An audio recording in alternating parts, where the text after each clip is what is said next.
Testamento não, mas é o Tiago. E ele está incumbido de trazer a preciosíssima palavra de Deus para todos. Você quer receber do Senhor? Amém. Aqui está o instrumento. Pai, aleluia. Pai, nós te damos graças. Eu sou mãozinha para cá. Pai, nós te damos graças pela vida do teu filho, que nesta hora irá transmitir a tua palavra. Já colocaste no seu coração.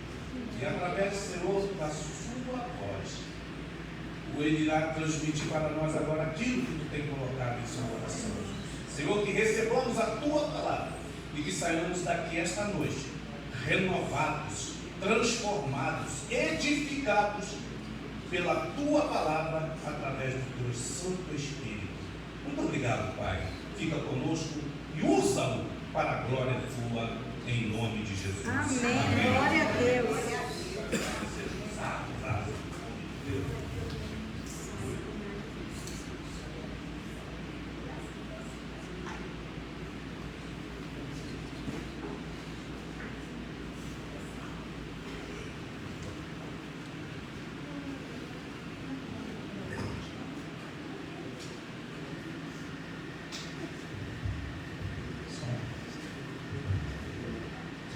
Muito boa noite a todos, a paz do nosso Senhor e Salvador Jesus Cristo. Amém, amém. Está alguém nos visitando hoje?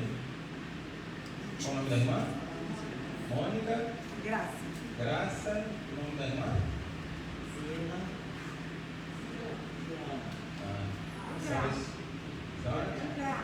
Graça.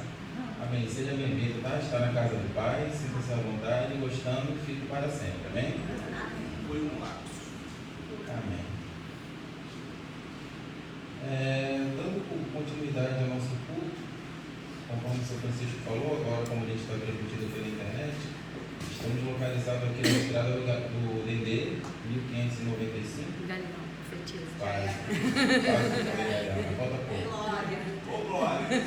Temos a família às 19 horas no domingo, às terça-feiras, às 19h30, culto de equipamento da palavra, e sexta-feira, culto de oração. E no domingo pela manhã às 9 horas, escola bíblica dominical, escola de crescimento, como queiram chamar, onde a base do evangelho é falada, né? Inclusive no culto não dá tempo da gente fazer questionamentos, né? Nem pode fazer isso. E é por isso que a gente pede para que a pessoa venha na escola bíblica dominical para crescer na graça e no conhecimento. Quem nos vê de casa, os que estão aqui, ficam convidados aos eventos da igreja e fazer parte desse corpo de Cristo, né? Nessa noiva que um dia estamos esperando o noivo que ele há de chegar, amém? Irmãos, vamos abrir nossas Bíblias no Evangelho de Mateus, capítulo 14. Eu costumo dizer, eu tenho a Bíblia NVI, talvez os irmãos tenham uma Bíblia que diferencie um pouco uma palavra ou outra, mas a essência da palavra, ela é a mesma. Evangelho de Mateus, capítulo 14. Eu vou ler a partir do versículo 22. Evangelho de Mateus, capítulo 14, a partir do versículo 22. Uma passagem bastante conhecida nossa. Antes da gente iniciar a leitura da Sagrada Escritura, eu farei uma pergunta aqui. Não precisamos responder, para refletir, que a gente consiga responder ela talvez no final dessa noite, no final do culto, ou quanto antes. Quem é Jesus para você? O que significa Jesus para você? Eu fiz essa pergunta perante o espelho. Por que você vai à igreja? Ou no nosso caso, vem, né? Por que nós venhamos à igreja, né? Por que nós estamos aqui hoje? A gente consiga responder essa pergunta. Se a gente já não tem a resposta pronta, né? Assim diz a palavra do Senhor no Evangelho de Mateus, capítulo 14, a partir do versículo 22. Logo em seguida, vamos grifar essa primeira frase aqui. Logo em seguida, Jesus insistiu com seus discípulos para que entrassem no barco e fossem adiante dele, para o outro lado, e enquanto ele despedia a multidão. Tendo despedido a multidão, subiu sozinho ao monte para orar. Ao anoitecer, ele estava ali sozinho, mas o barco já estava a considerável distância da terra, fustigado pelas ondas, porque o vento soprava contra ele. Alta madrugada, Jesus dirigiu-se a eles, andando sobre o mar. Ficaram aterrorizados e disseram: é um fantasma, e gritaram de medo. Mas Jesus imediatamente lhes disse: coragem, sou eu, não tenham medo. Senhor, disse Pedro, se és tu, manda-me ir a teu encontro por sobre as águas. Versículo 29. Venha, respondeu ele. Então Pedro saiu do barco, andou sobre as águas e foi na direção de Jesus. Mas, quando reparou no vento, ficou com medo e, começando a afundar, gritou: Senhor, salva-me! Imediatamente estendeu a mão e o segurou e disse: homem de pequena fé, por que você duvidou?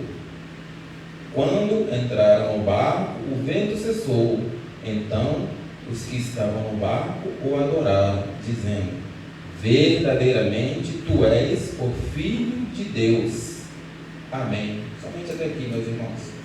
A passagem que nós já conhecemos já muitas vezes, foi passada aqui na igreja, mas hoje eu vou trazer para os irmãos, quando eu trouxe a pergunta de reflexão antes de entrar na leitura da palavra, e eu pedi para que os irmãos se reparassem bem e grifassem aqui, logo em seguida. Se a gente for ler no começo, um pouco mais anterior, no capítulo 14, no mesmo livro, é falado que Jesus ele estava perante uma multidão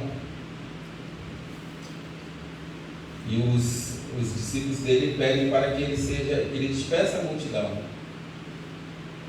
né? Só que antes ele faz o primeiro milagre da multiplicação de pães, onde os entusiastas do fast food vão dizer que é o primeiro McFish. Isso aí, eu não queria falar comercial porque a gente não está ganhando para isso, mas de qualquer forma, muitos dizem que é o primeiro fast food à base de peixe, né? Pão. E assim ele o fez, né? Aquela multidão o seguia, não talvez por quem ele era, mas em busca do que ele poderia dar. Foi por isso que eu fiz a primeira pergunta: quem é Jesus para você? Ou o que ele significa para você? Aquela multidão que ele estava, aqui no versículo 21 do mesmo capítulo, diz que os que comeram foram cerca de 5.000 homens, sem contar mulheres e crianças. Se eu for trazer para a realidade da minha avó por parte de mãe, por parte de pai, eram 14 pessoas, porque era meu avô, minha avó e 12 filhos. Então por aí, eu não vou entrar nesse mérito até porque eu não estava lá. Mas eu fiquei pensando, rapaz, se minha avó estivesse lá, ia ser feio o negócio. Mas enfim, de qualquer forma a palavra diz que alimentou a todos. Esse é o Jesus que eles estavam procurando. O que ele poderia dar, não por quem ele era. Uma pergunta, eu lembro muito da pregação do pastor Renato, onde ele nos indagou com uma pergunta: o que nós somos? Seguidores ou discípulos? Isso é uma pergunta para reflexão, não é para você responder para mim, responder para si próprio, quando de frente a um espelho, ou no seu momento de comunhão com o próprio Pai. A palavra diz que, olha Jesus nos ensinando aqui, fica uma outra dica. Muitas das vezes nós não ensinamos com palavras, sim com atitudes. Não adianta a gente falar, basta também fazermos. Diz a palavra aqui no versículo 23, que ele despediu a multidão e foi sozinho para o monte fazer o quê? Orar.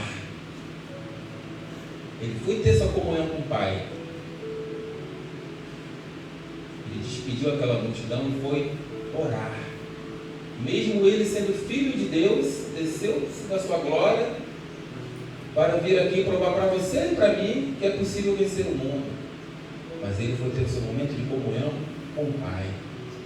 Muitas das vezes nós, talvez em cima da nossa prepotência e arrogância, achamos que não há necessidade disso. Estamos numa zona de conforto que não nos permite ter mais intimidade com o Pai. Não estou falando de você dobrar os joelhos e orar 5, 6 horas, não. Mas aquele tempo que você dedicar, tenha qualidade. Tenha comunhão com o Pai. A gente cansa de falar aqui, porque quem conhece o Pai, reconhece a voz. Para você reconhecer a voz do Espírito Santo falando com você, você tem que não só falar, você tem que parar de vezes e ouvir. E para isso você tem que ter comunhão. Sem isso, impossível. Eu garanto aqui, quem tem família, seu médico com seu filho, quem é casado, pode estar o tumulto que for. Se a Margarete me chamar, eu vou entender a voz dela, porque eu tenho comunhão com ela, eu tenho intimidade com ela. Onde estiver, eu vou escutar a voz dela, a voz da Sofia, da Esther, porque eu tenho comunhão com elas. E assim temos que ser nós em nossa vida espiritual. Temos que ter comunhão com o Pai. E assim Jesus nos ensinou aqui. Ele foi orar, mesmo ele sendo Jesus, filho do Deus vivo. Ele foi orar. E ao anoitecer,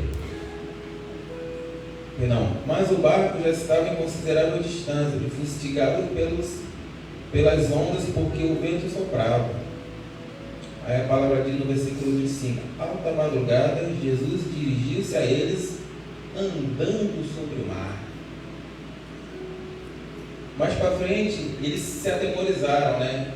Imagine, né? A gente fala de andando sobre o mar, você sempre tem que fazer uma comparação em cima da nossa rotina. Imagine você num ambiente totalmente de penumbra, você acaba de ver, então você não sabe o que está acontecendo, você vai suspeitar que é fantasma, que é qualquer outra coisa. Mesmo aqueles homens já andando com Jesus há um certo tempo, não reconheceram de longe. Não tinha iluminação, né? Não tem iluminação própria, seu Almeida naquela época sabe muito bem disso. Provavelmente não tinha refletores em alto mar. E assim, eles não reconheceram.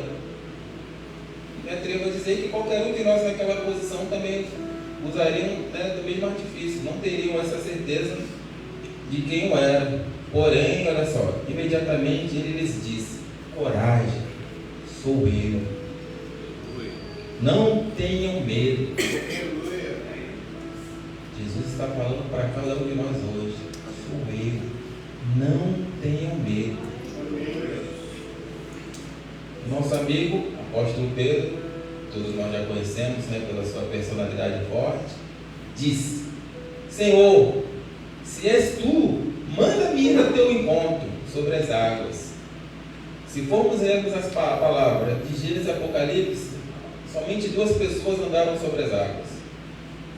Um é Jesus, o Filho de Deus vivo, e o outro é o apóstolo Pedro. És tu, Senhor? Manda eu ir sobre as águas. Nós conhecemos a personalidade dele. Por que ele já não foi sobre as águas? Por que ele, se já escutou a voz de Jesus, sou eu, não tenha medo. Por que ele não largou o que estava fazendo e foi andando sobre as águas? Aí há um outro segredo: obediência. Senhor, se és tu, vou dizer o que está escrito na palavra: se és tu, manda-me ir ao teu encontro por sobre as águas. Muitas das vezes nós buscamos comunhão com o Pai, mas não obedecemos. A gente costuma dizer que a alfabetização, a irmã Débora é professora, né? A alfabetização começa com A, B, C, D, não é isso? Isso. A nossa alfabetização é obedecer. Nós devemos fazer. Quando você tem comunhão com o Pai, quando você reconhece a voz dele e o conhece, você o obedece.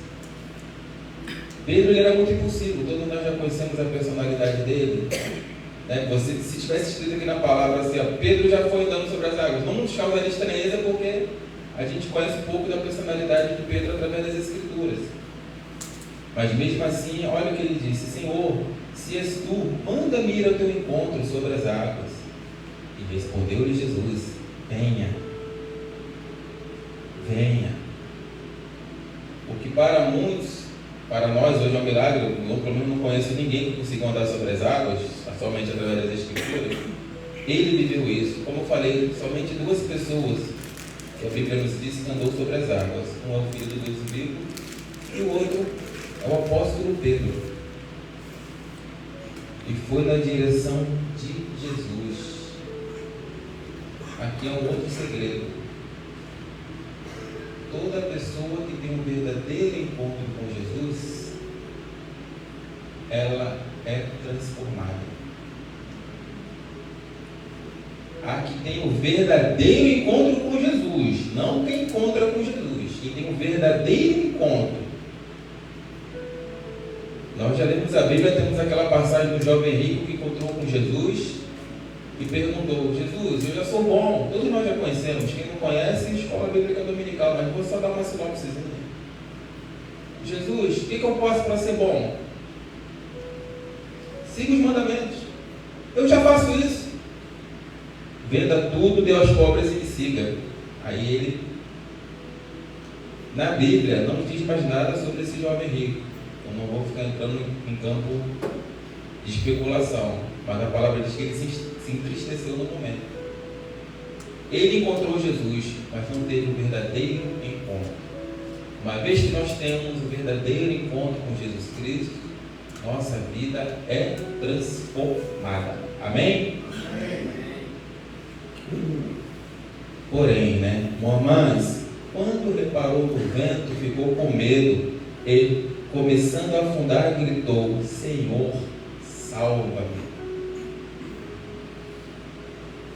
Pedro, como eu falei aqui, escolhido como um dos apóstolos, andava com Cristo, viu, presenciou maravilhas, prodígios,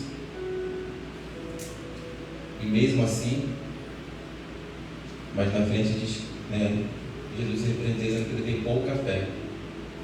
Por que isso aconteceu? Ele começou a reparar em tudo que tinha ao seu redor. Assim somos nós, meus irmãos, muitas das vezes, em que nós aprendemos a caminhar com Cristo, escolhemos ser seus discípulos, seguindo suas ordenanças, seus mandamentos, seguindo a sua palavra, manual de conduta, e a gente muitas das vezes, quando é para aplicar em situações, todas elas, porque a gente acaba escolhendo a Bíblia para aplicar em umas situações e outras a gente acha que a gente consegue resolver do nosso jeito, seja através da nossa força física, que dirá o seu Francisco aí, forte pra caramba, através do nosso intelecto, através de tudo aquilo que nós já vivemos e presenciamos. Às vezes a gente acha que podemos resolver toda e qualquer situação do nosso jeito, e a gente para de ser guiado pela palavra. A gente para de ser guiado pela palavra, e é nessa hora que nós afundamos. É nessa hora que a gente para de ter comunhão com o Pai, de orar, de ler a palavra, é que nós decaímos.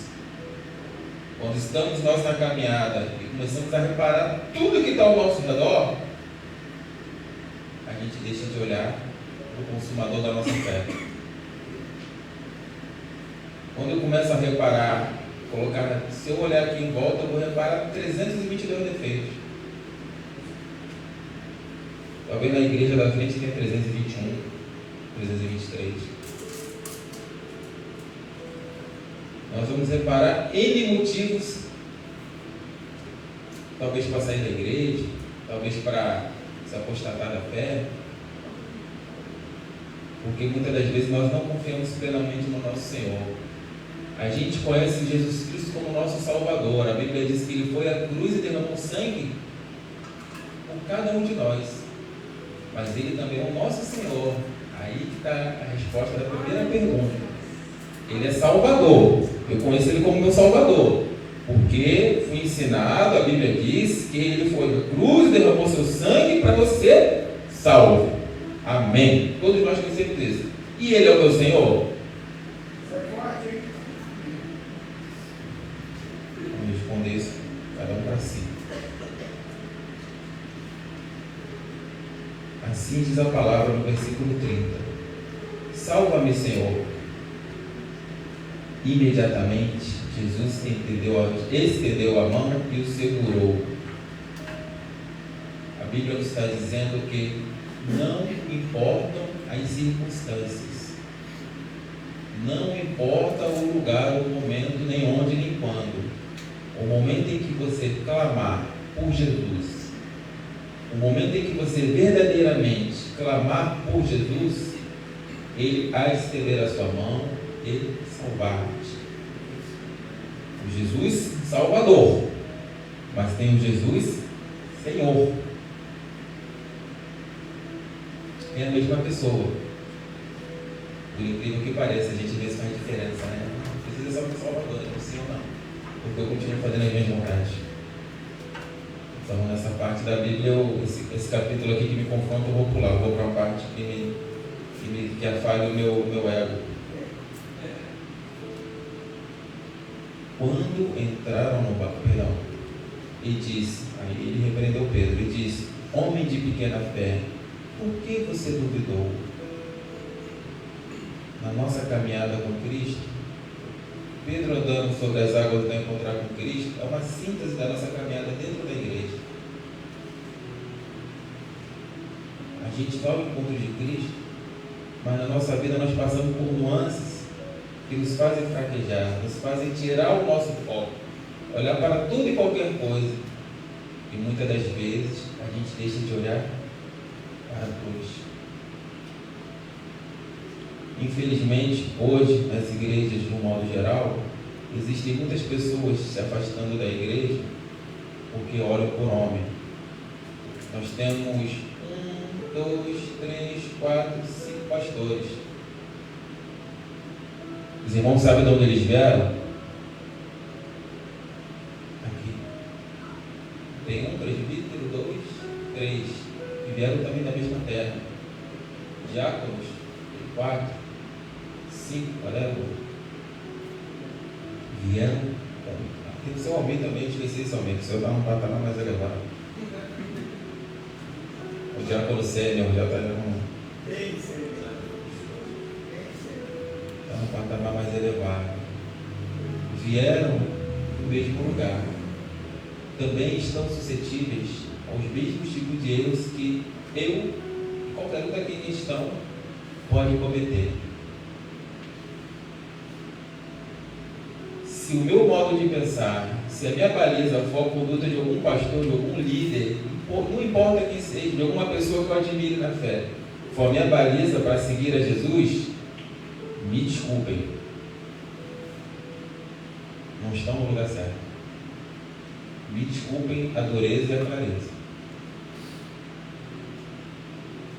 Me desculpem, mas não estou no lugar certo.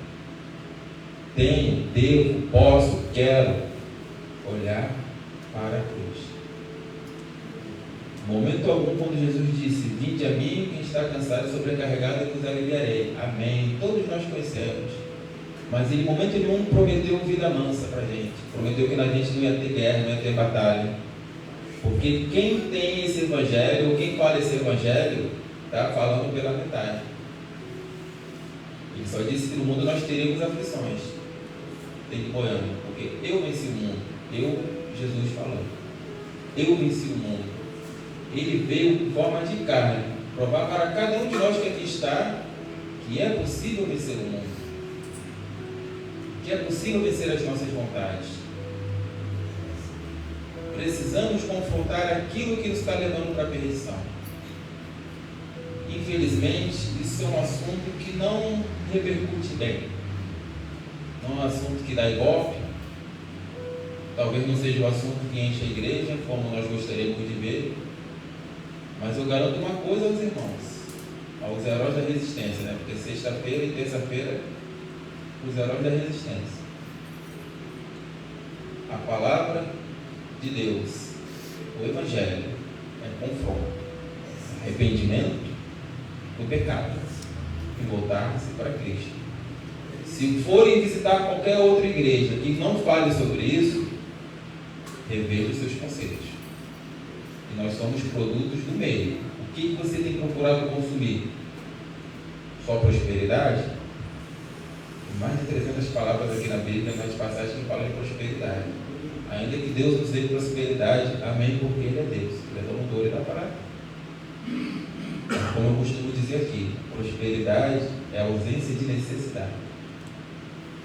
Não posso falar por todo mundo, cada um fale por si.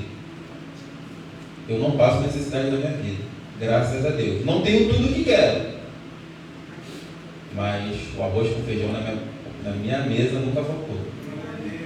Isso é minha convicção de prosperidade. Infelizmente hoje, muitos estão vendendo outra convicção de prosperidade, mas, como eu disse, cada um se alimenta do que quer. Versículo 32. Quando entraram no barco, o vento cessou.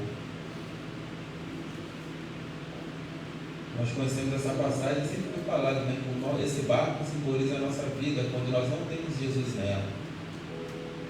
Quando andamos com Jesus, quando estamos na igreja, aqui é tudo mil maravilhas. E quando eu estou na minha casa, como que eu tenho me comportado, como é que tem sido a minha vida com minha família, no meu trabalho. Isso é reflexão para todos nós, isso é para mim também.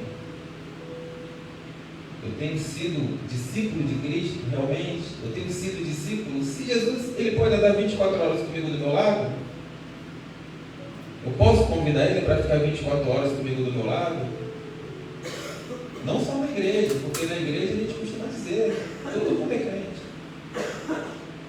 Passou do portão para cá, todos nós somos crentes. Aí eu vou parafrasear o pastor Renato. Você é discípulo ou seguidor? Por que você vem à igreja? Quem é Jesus para você? O que ele significa para você? Que Jesus Cristo é esse? Você conhece Jesus Cristo? Tudo bem, sei que são muitas perguntas. Na passagem que nós lemos aqui, ele se apresenta no versículo 18 e diante. Ele é Jesus Cristo, o supridor das necessidades. Aquela multidão estava faminta e ele fez a multiplicação de pães e peixes. Como nós falamos aqui, primeiro o lanche fast food à base de frutos do mar. Ele é o que acalma o mar. Aqui ele foi Jesus Cristo Senhor. Aqui ele foi o Salvador. Salmos 37:5 diz: entregue teu caminho ao Senhor e confia nele, e o mais ele fará. Algumas versões, tudo ele fará. Algumas versões, entregue sua vida ao Senhor. Quem não conhece essa passagem? Entregue sua vida. Não é parte da sua vida. Não é. A gente tem o costume de fracionar na nossa vida e entregar aquela parte que nos interessa.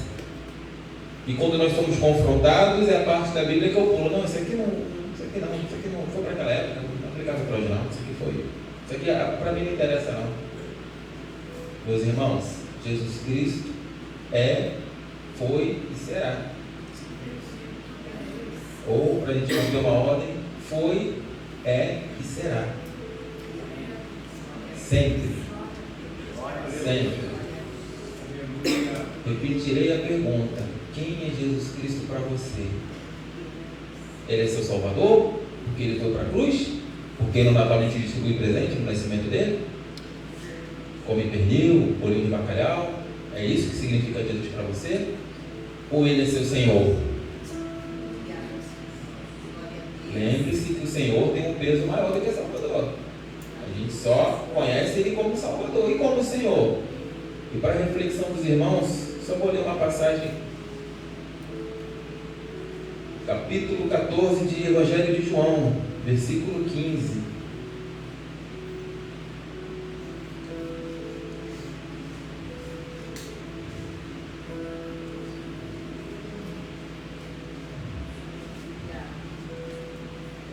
Assim diz a palavra do Senhor: se vocês me amam, obedecerão aos meus mandamentos. Se Ou seja, caso vocês me amem, vocês têm que obedecer o meu mandamento. Não um ou outro, os meus mandamentos, os meus ensinamentos. Não é a parte da Bíblia que nos interessa, não é só a parte que não nos confronta, é ela toda, inclusive a que nos confronta. Essa é a tônica do Evangelho. É aquelas que nos deparam com o nosso pecado, com a nossa deformidade, com aquilo que não tem agradado ao Pai. Essa parte da Bíblia também faz parte da Bíblia. Não é só a parte da prosperidade, não é só a parte que ele foi à cruz e derramou o seu sangue. Acabei de ler para vocês o que diz: se vocês me amam, obedecerão os meus mandamentos. Tenho eu amado Jesus? Tenho obedecido a Jesus?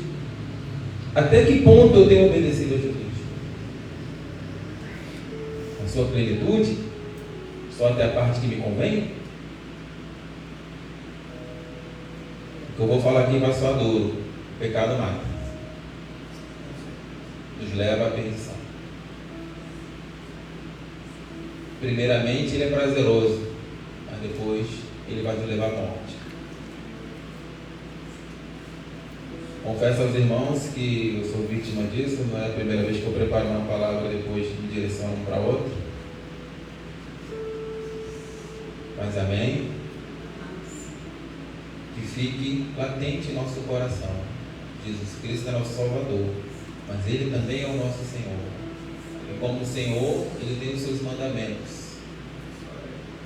E quem o ama, não é falar. Porque falar a gente pode falar qualquer coisa, né? Quem o ama, obedece os seus mandamentos. Aí fica mais uma pergunta: tenho obedecido os mandamentos do Senhor? Tenho sido fiel a Ele? Até que ponto me interessa ser fiel a Jesus Cristo? Por que eu venho à igreja? O culto é para quem? Estávamos debatendo ontem no curso. Infelizmente hoje as igrejas, de uma forma geral, muitos estão destoando do propósito do culto. O culto é para agradar ao Pai. Infelizmente hoje as igrejas têm feito culto para agradar aos participantes, não que assistem, participam, mas irmãos estão participando do culto, amém? Conhece a diferença, né? Escola bíblica, depois a gente vai dar uma entoada sobre isso aí. Nós não estamos assistindo, estamos participando do culto. Infelizmente hoje, como eu falei, muitas pessoas estão procurando se alimentar daquilo que lhe convém. E se você, meu amigo, não está passando por luta na sua vida, não está passando por batalha, está achando que o Evangelho é essa coisa rasa, reveja os conselhos.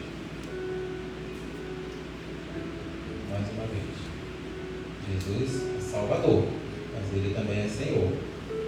Ele tem ordenanças e devemos seguir não a que nos convém, e sim todas, mesmo que nos constranja, mesmo que nos tire da zona de conforto, porque isso é o Evangelho. Algo diferente disso é meia verdade, e meia verdade é mentira. Muito cuidado. Toda e qualquer pessoa que encontrou com Jesus verdadeiramente houve transformação, teve seu caminho alterado. No próprio Evangelho de Mateus, capítulo 2, quando os 3 reis magos vão encontrar com Jesus, levam lá os seus presentes, nós conhecemos a passagem, e através de um sonho foi falado para eles saírem daquele caminho. Eles mudaram o caminho dele para que não encontrassem com Herodes, porque eles já sabiam, né, que Herodes, o que eles queriam. Paulo é outro exemplo. Estava indo a Damasco como perseguidor, teve sua vida transformada e passou a ser perseguido, porque ele teve um verdadeiro encontro com Jesus. Há pessoas que necessitam um verdadeiro encontro com Jesus. Não só o Jesus Salvador, o Senhor. O Senhor das nossas vidas. Meus irmãos, plenitude e graça é você entregar a sua vida toda nas mãos dele. Confie o seu caminho ao Senhor e o mais ele o fará. Entregue sua vida, não parte da sua vida, não um terço da sua vida. Entregue toda a sua vida ao Senhor. E o mais? Mas não é um problema seu, assim ele fará. O que você precisar, assim ele fará. Amém? Amém. Gostaria de, mais uma vez, agradecer a oportunidade, o privilégio de estar aqui no altar, trazendo a palavra para os irmãos. Confesso que já teve essa oportunidade, que não é fácil, dá calor, dá frio, dá fome, dá sede, e que seja assim sempre. E que o nome de Deus seja louvado e engrandecido através das nossas vidas. Amém? Amém. Glória a Deus. Aleluia.